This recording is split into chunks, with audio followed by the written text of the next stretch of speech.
thanks to Tree for inviting me. It's kind of, I like the idea of prayer. That's actually, local news is no longer the latest book. There's also another one called Left for Right. I'll be reading from both of those and an earlier book, Loyalty Management, this evening. I'm going to start with a poem from Loyalty Management called Door to Door. When I moved into my house in Toronto, I immediately gravitated toward the attic room as the writing room, because in the 3 houses I've lived in my life, I've always written in the top room in the house. But there are certain disadvantages when the doorbell rings. So this poem is about that. It's a bit of a rant. It begins with an epigraph from Gwendolyn Brooks, the American writer, who says, "In Little Rock, they know not answering the telephone is a way of rejecting life. That it is our business to be bothered. It is our business to cherish bores or boredom, be polite to lies and love and many-faceted fuzziness." This is some of the many-faceted fuzziness that you meet when the doorbell rings. Trooping up, tongue-tied, heads full of knots, in woggles and short pants, we're boys scouting, girls guiding, peddling those nasty cookies. Short-sighted witnesses, 2 by 2, onto the gopherwood arc of your front porch. Unfunny comics about heaven in our iron grip, our breezy apocalyptic spiel, rattling on the narrow-gauge single-track railway of faith. Here we come, tree-hugging hippies with a few new growth rings around the trunk, dewy-eyed, yellow-belly sapsucker savers, paradise paving, drain-snaking, roof-patching, weed-whacking, leaf-mulching, dry-gulching entrepreneurs worrying about the crumbling foundation, the spiritual, economical, illogical degradation of life in general and yours in particular. Share our worry. Please hurry. We know you care, if only you'd put down that cold beer, remote control, chainsaw, shotgun. Please squint and print. Please scrawl your worried name right here by the ecstatic testimonials of sexually satisfied housewives in your area. Sign our petition, subscription, contract, blood oath, covenant with God. We've taken your name in vain off the mailbox, the craft dinner out of your mouth, the nap out of baby's bottle, to do crack, the door open persuasion, chocolate-covered baseball uniform pitch, the incendiary fanatic Unabomber light bulbs that burn eternal, though forever's over. The end's coming like a thief in the night, Book of Judas. So buy our repulsive invader security system, and we'll go away for only 5 sleazy payments. Get all 26 hardcover volumes, the complete maintenance package. We've got roofing, siding, weeping tile, shampoo your conscience, illuminize your kids, blacktop your wife, earwax your earwig, and never water, weed, or seed again. This thing, beauty, can suck up bald berries, would you believe? Sign this to keep the corner church from praying so goddamn loud. Buy a chance to be hit by lightning in the J.L. Borges Babylonian lottery. All proceeds proceed directly to the fathomless pocket of need you see here, from which we issue a tax-amusing receipt and a satisfied perk. We want to send deserving, underprivileged kids to boot camp or Disney World, whichever's closer to your heart. We want you to worry late into the night about developers, toxins, rape of the wilderness and women, to rile you up about vile, parole-violating, child-molesting, drug-driving, drug-taking, gun-toting, concerned citizens like yourself, and the threat to our homes posed by epidemic homelessness. If this catches on, we'll all be living in shopping carts.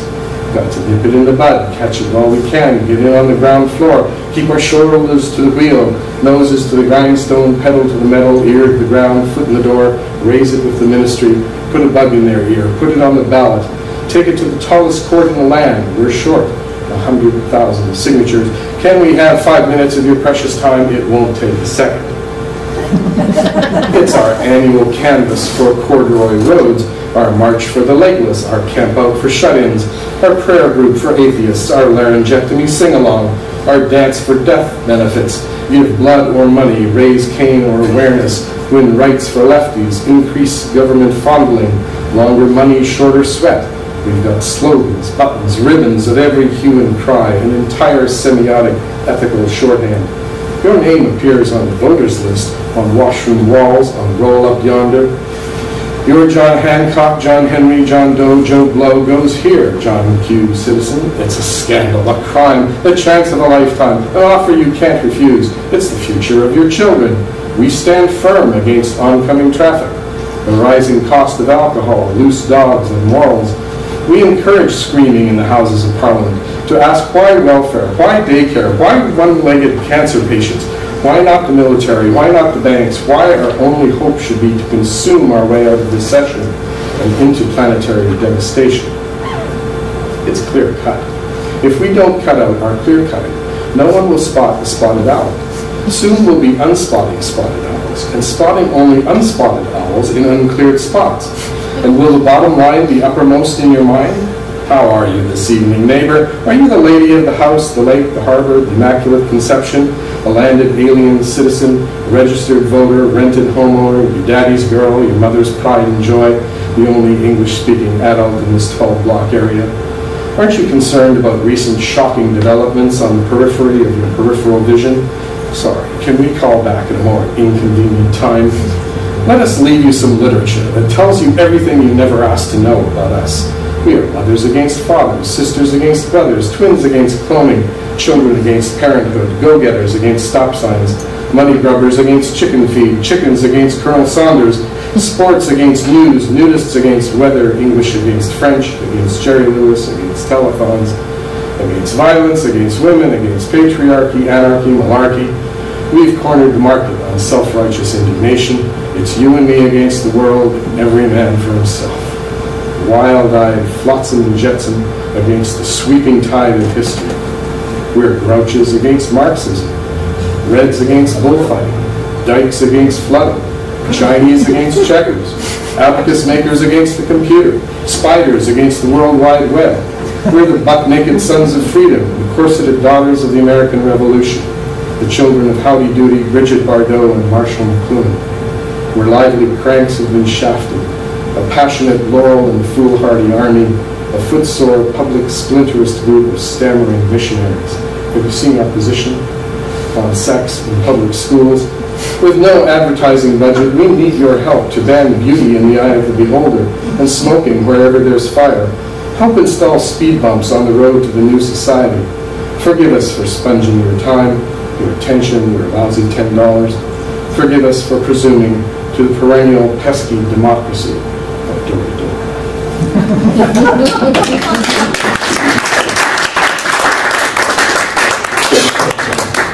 This is where I need the water. I know. Anyway, yes, attic rooms. Excellent idea. As Rod mentioned, there are a number of poems in here about the books, about the rooms of the house. But the room that gets the most space in the book is, in fact, the attic. I guess that's because it's where I do my work. And I thought about different ways in which to conceive of that room, different ways to describe it. So I broke them down into a number of different associations or labels, one of which is den. Place where the grass is downtrodden, lair of a beast dangerous when disturbed, cave where animals dream out the winter, or where the first humans daubed the walls with ochre, blood, and burnt sticks to tell tales, to record great hunts, narrow escapes from death, fantastic visions.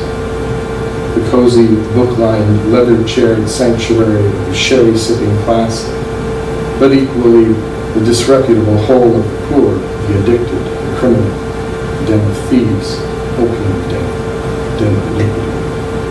The scribbler's room is all of these. One of the mores is lookout, because by being the tallest, highest room in the house, you get to think of yourself as up in the crow's nest. Also, the room, because it's not a full story, has slanted walls, which brings to mind Emily Dickinson's quote, "Tell the truth, but tell it slant." Sloping walls support certain inclinations, give the voice a particular pitch. Emerging from his tented room into the company of foursquare settled folk, the scribbler speaks in the accent of an outlander, displays the social awkwardness of the hermit, the restlessness of the nomad. He returns to bright, civilized life, blinded, dazed, and subverbal, like one who's lived too long among animals, been lost for years in the desert, or adrift on the sea. On his long watch in the crow's nest of the family ship, he has stared at the featureless page, waiting for something to break the surface. A white whale, a treasure island, a lost Atlantis.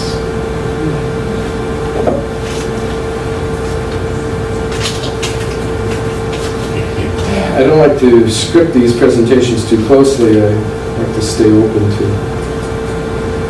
things that come at me.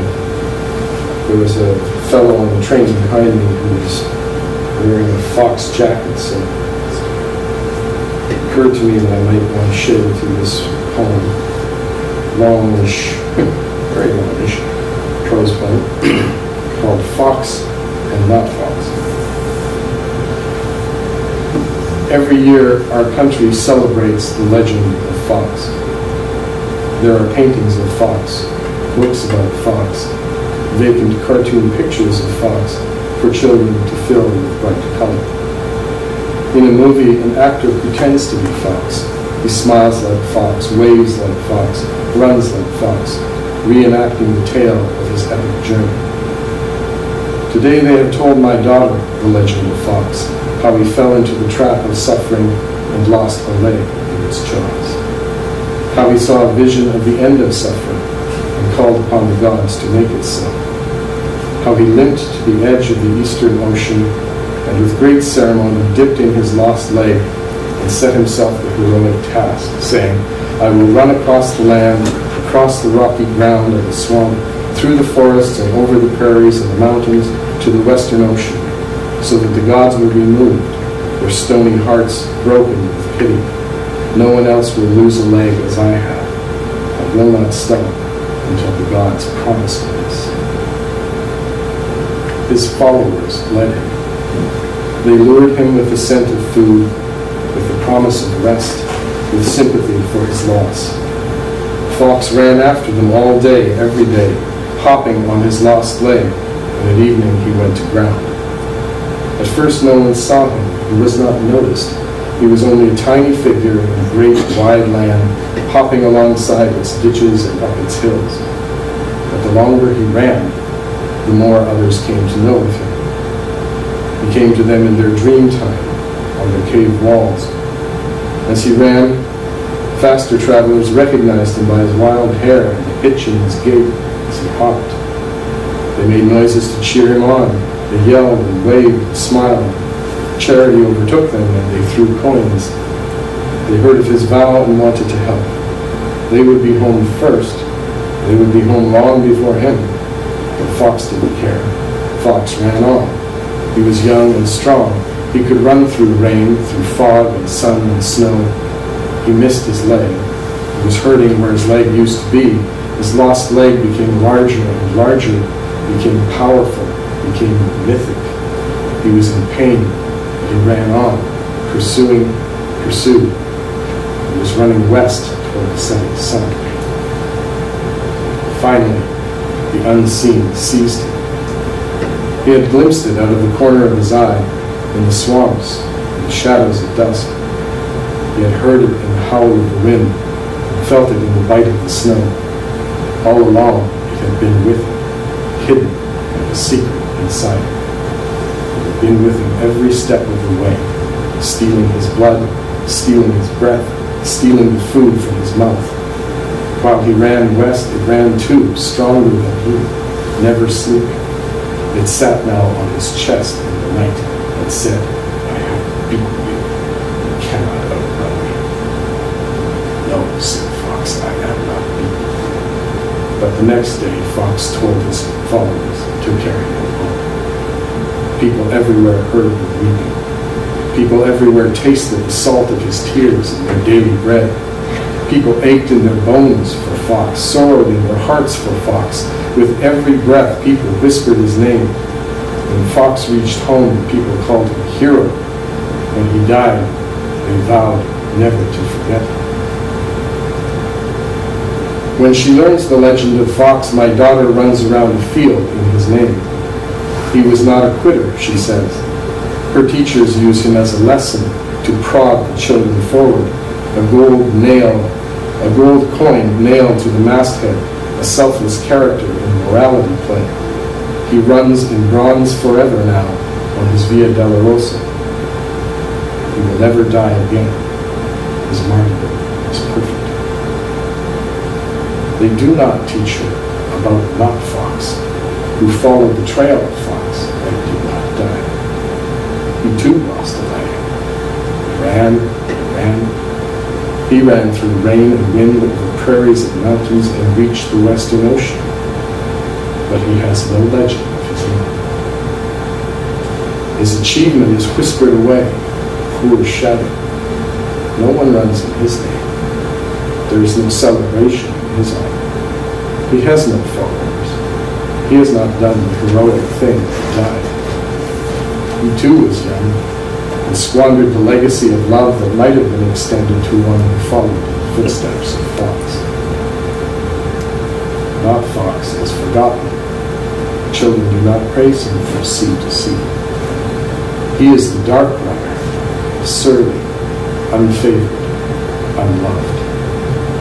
He is the one who came after, patron saint of jealous brothers, of footnotes. He ran to the ocean. Yet to this day there are those who do not believe, who claim he was merely carried on the strong back of Fox. In the shadow of Fox, the hero and the legend, not Fox lives anxiously, without direction. For now, he is no one, nothing. The gods have turned him back to him.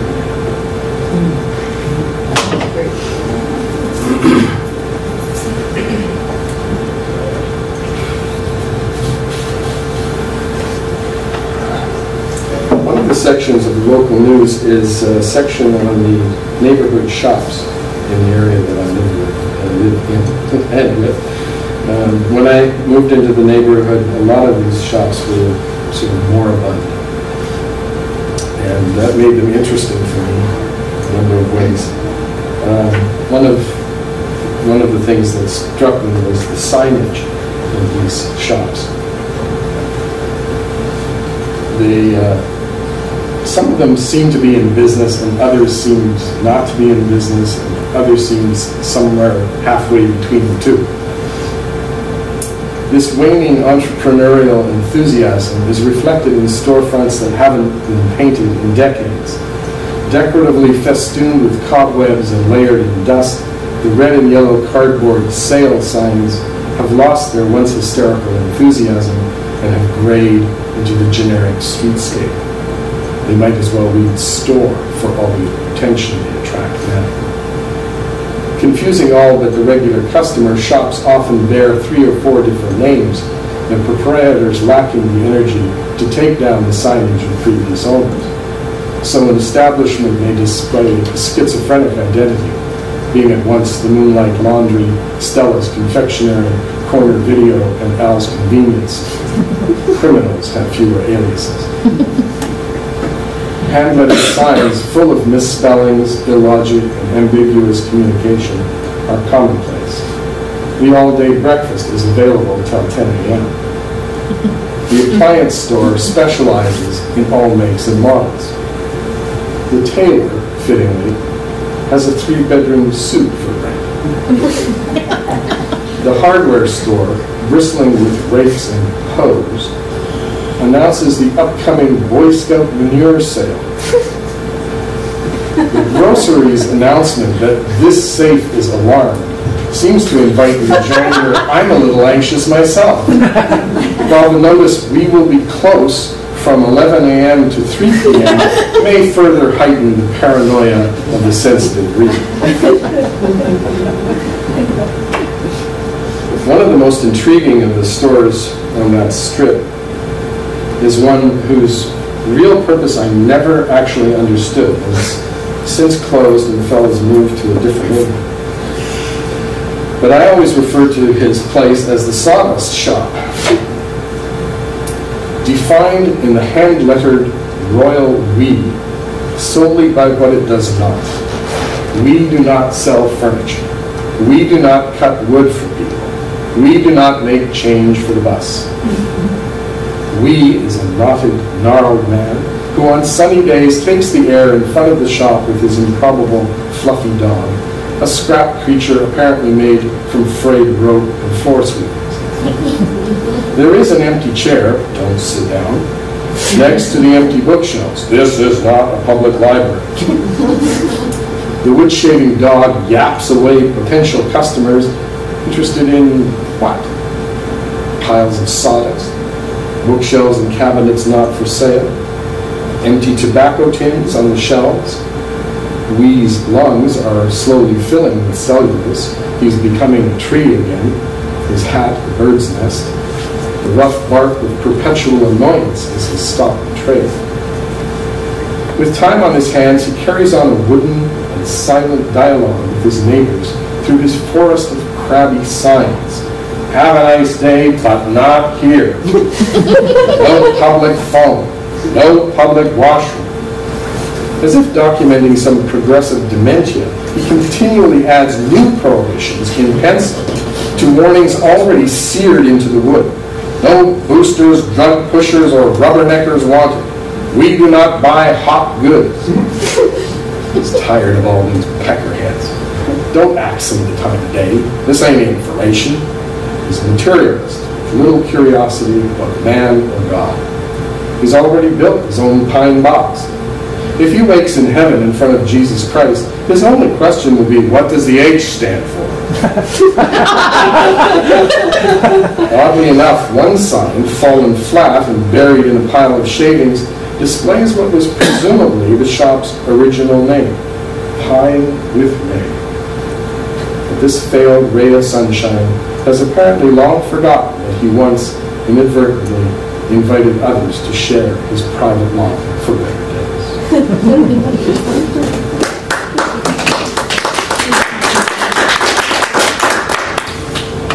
Thank you. I want to mention the fables. Like that. There's a section of the new book which is called Fables. It contains a number of stories in it, some of which I invented and some of which were gifts given to me by other people. This one I owe to a woman named Olga who works with my wife. And I've turned it into this piece that's called Too Tight. A teenage boy suddenly dies, and his mother is devastated. She weeps uncontrollably day after day, barely able to put one foot in front of the other. His body is laid to rest, but night after night he appears to his mother in dreams. The priest promises another Mass in 40 days to rest his spirit. The mother is unconsoled. This is no fleeting apparition that will fade over 40 days. Since his death, he hobbles to her every night, complaining his shoes are too tight. The mother seeks out her grandmother, now past 90, who married at 16 and has outlived 3 of her children. How should she help her poor, beautiful boy who has died too young in tight shoes? The child's death is a punishment no one deserves, to which has now been added this guilt that she failed to clothe him properly. Can grandmother offer some advice? How does one help a dead boy who can't rest for the ache in his broken feet? Buy him bigger shoes, says the old woman. The tormented mother wails. Must she now be afflicted with a crazy grandmother too?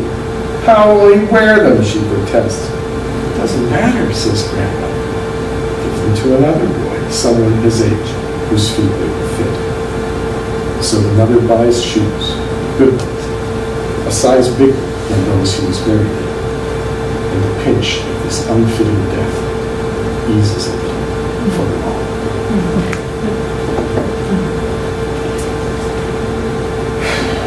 How am I doing on time? Left. Talk about death. Such a rich subject for poetry, isn't it?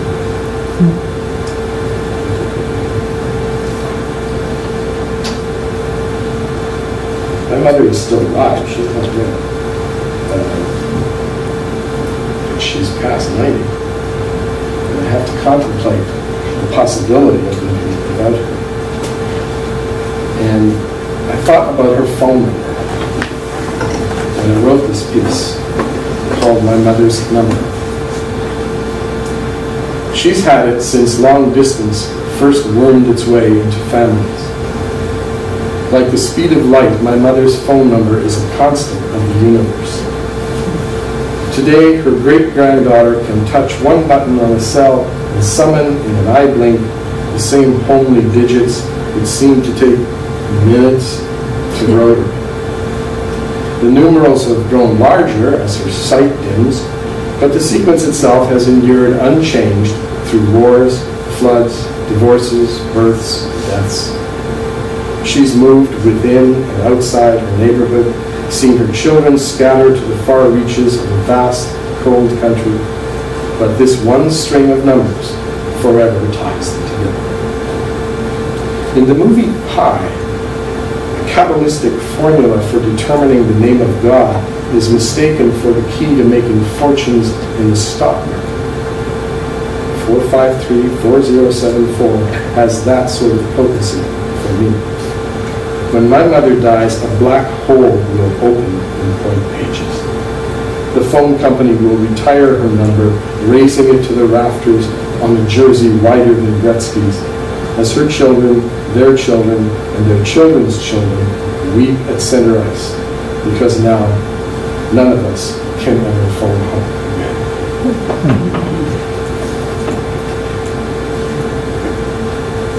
I'll close with one last poem. My father died some years ago now. I got the phone call that he was very ill. I tried immediately to get a plane ticket to Winnipeg, but by the time I arrived there, he had passed.